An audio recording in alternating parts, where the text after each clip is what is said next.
大家好，我是谢雷，今天要去红星美凯龙看家具了。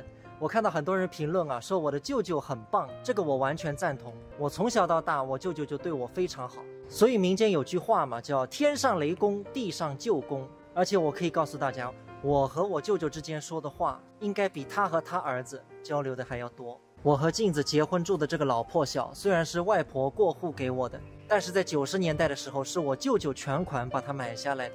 因为我外公的时候是钟表材料厂的员工嘛，这个房子是分配的，但是他退休的时候要收回去的嘛，除非你出一笔钱把它买下来。那我外公外婆那时候没存什么钱，那我妈妈那时候在风光商场工作也没有钱，我舅舅那时候在新区外贸公司工作了2年，正好是96年我出生那一年，他出了1万多把这个房子全款买下来。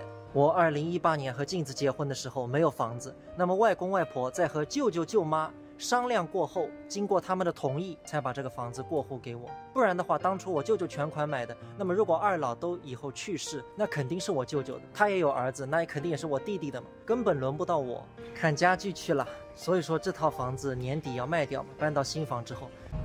哇，这个墨镜好烫，再忍几个月就有地下车库，阴凉了。 Later， 到了，这个家具城很大呀，开车经常路过这里。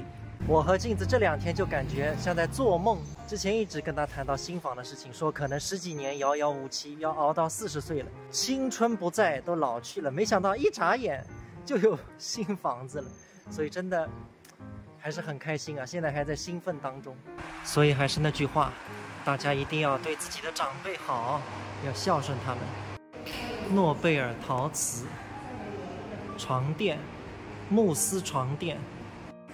这里面人气感觉不行啊，兜了一圈啊，感觉里面顾客只有我和镜子2个人。这里就是全屋定制哇，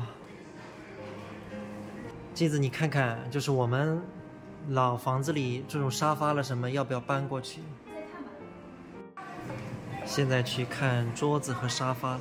就让镜子好好看吧，反正这个房子我们肯定是以后要一直住下去的，那就搞好，只要老婆喜欢就行。